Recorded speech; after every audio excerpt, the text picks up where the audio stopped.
یہ اہم ہے کہ اس قوم کی ایک زبان ہو اور وہ زبان صرف اور صرف اردو ہو سکتی ہے۔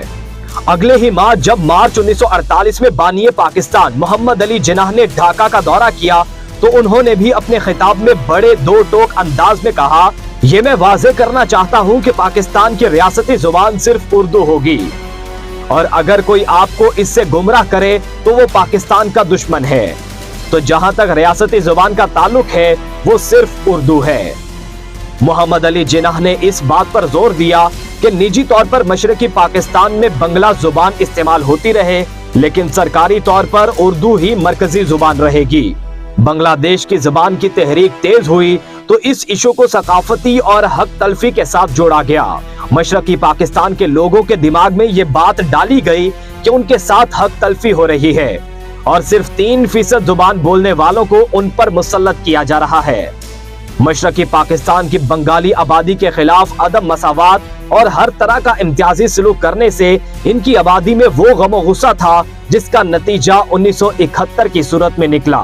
مشرقی پاکستانیوں کے خلاف نسلی نوعیت کے القابات استعمال کیے گئے، انہیں کمزور اور کم درجے کے طور پر دیکھا گیا اور ان کے خلاف نسل پرست رویہ اور بیانیہ بنایا گیا اور کہا گیا کہ ان کی ثقافت ہندو ہے اور اسے پاک کرنا ہے۔ اس سارے پروپیگنڈے کے پیچھے کون تھا؟ یہ بھی ایک سوالیہ نشان ہے۔ یہاں سوال یہ بھی پیدا ہوتا ہے کہ کیا صرف ایک زبان کے مسئلے کو لے کر پاکستان کا ٹوٹنا ناگزیر ہو گیا تھا؟ متعدد محققین اور ماہرین کے نزدیک مشرقی اور مغربی پاکستان کا ساتھ رہنا ممکن نہیں تھا، اور وہ اس بارے میں دونوں خطوں کے درمیان 1000 میل سے زیادہ فاصلے کی جانب سے اشارہ کرتے ہیں، جس کے بیچ میں ایک دشمن ملک موجود تھا۔ دونوں علاقوں میں سیاسی، معاشی اور سماجی تفریق اتنی زیادہ تھی کہ ان کا زیادہ عرصے تک ساتھ رہنا ممکن نہ ہوتا۔ یہ بھی کہا جاتا ہے کہ مشرقی پاکستان کے سیاسی رہنما شیخ مجیب الرحمان کو 1970 کے انتخابات میں فتح کے بعد حکومت مل بھی جاتی تو پاکستان پھر بھی ٹوٹ جاتا۔ شیخ مجیب نے بارہا اس بات کا اشارہ کیا تھا کہ وہ دفاعی بجٹ میں کمی لائیں گے تاکہ مشرقی پاکستان میں ترقیاتی منصوبے شروع کیے جائیں، لیکن ملک کا سب سے طاقتور ادارہ فوج ایسا کرنے کا متحمل نہ تھا۔ مشرقی پاکستان کے الگ ہونے کی ایک وجہ نظر انداز کرنا بھی تھا، یعنی مشرقی پاکستان کے لوگ یہ سمجھتے تھے کہ ان کو نظر انداز کیا جاتا ہے اور وہ مغربی پاکستان کی ترجیحات میں شامل نہیں ہیں۔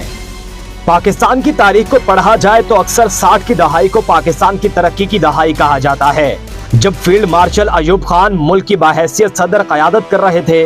تاہم ان کے دور میں مشرقی پاکستان کے ساتھ تعلقات میں مسلسل بگاڑ چلتا آ رہا تھا اور احساس مرحومی بڑھتا جا رہا تھا۔ جب 1965 میں پاکستان اور انڈیا کے درمیان جنگ ہوئی تھی تو اس وقت مشرقی پاکستان میں برائے نام دفاعی سہولیات تھیں، جس میں محض ایک ڈویژن فوج اور 15 سیبر جنگی طیارے تھے، جبکہ مغربی پاکستان سے مواصلات نہ ہونے کے برابر تھیں۔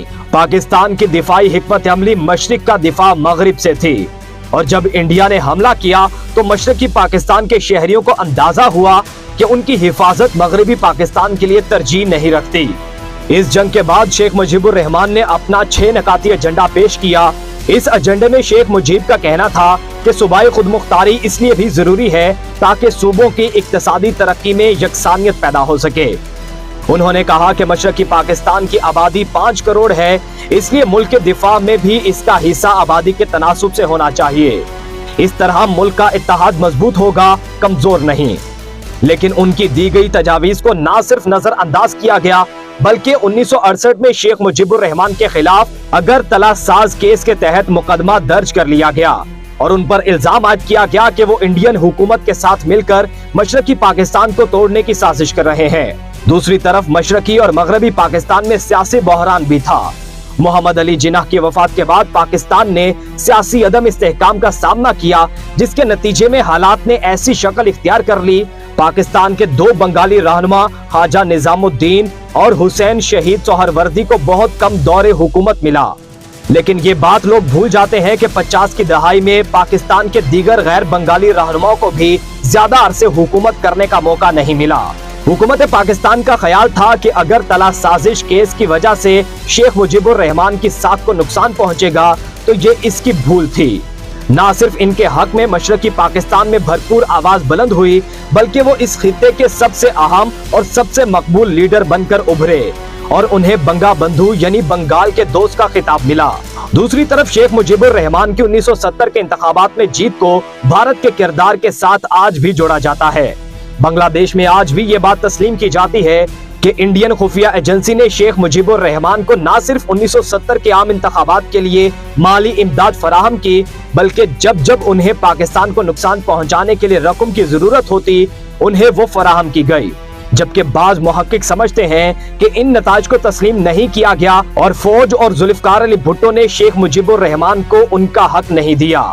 پاکستان ٹوٹنے کی بنیاد بہت پہلے رکھی جا چکی تھی، لیکن اگر حتمی طور پر پاکستان ٹوٹنے کی آخری وجہ 1970 کے انتخابات کہے جائیں تو دوسری رائے نہیں ہوگی۔ یہ وہ موڑ تھا جب یقینی ہو گیا تھا کہ مغربی اور مشرقی پاکستان علیحدہ ہو جائیں گے۔ 1970 کے انتخابات کے بعد ہونے والے واقعات نے پاکستان کے ٹوٹنے کی راہ ضرور ہموار کر دی تھی۔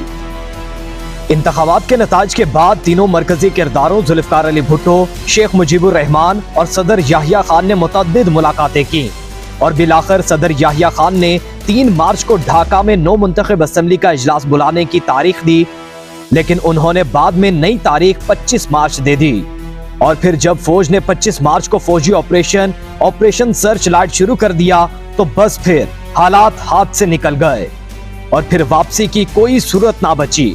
مشرقی پاکستان میں حالات انتہائی مخدوش ہو چکے تھے اور عوام نے بنگلہ دیش کے الگ ہونے کی تحریک چلا دی تھی، جبکہ دوسری جانب انڈیا نے فیصلہ کر لیا تھا کہ وہ بنگلہ دیش کی آزادی کی جدوجہد میں اپنا کردار ادا کرے گا۔ سیاسی بحران کے جواب میں پاکستانی فوج نے 25 مارچ 1971 کو مشرقی پاکستان میں ایک فوجی آپریشن شروع کیا۔ اس وحشیانہ کریک ڈاؤن میں بڑے پیمانے پر لوگوں کی اموات ہوئیں۔ اس نے مشرقی پاکستان میں آزادی کے مطالبے کو تیز کر دیا۔ ہندوستان بنگلہ دیشی تحریک آزادی کی حمایت میں شامل ہوا۔ ہندوستان مسلح افواج اور مکتی باہنی بنگلہ دیش کے آزادی پسندوں نے پاکستانی افواج کے خلاف ایک مربوط فوجی مہم شروع کی۔ ان عوامل کا خاتمہ 16 دسمبر 1971 کو سقوط ڈھاکہ پر ختم ہوا۔ پاکستانی فوج نے ملکی اور بین الاقوامی سطح پر عسکری اور سیاسی دباؤ کا سامنا کرتے ہوئے ہندوستان اور مکتی باہنی کی مشترکہ افواج کے سامنے ہتھیار ڈال دیے، جس کے نتیجے میں 16 دسمبر 1971 کو سقوط ڈھاکہ ہوا اور بنگلہ دیش وجود میں آ گیا۔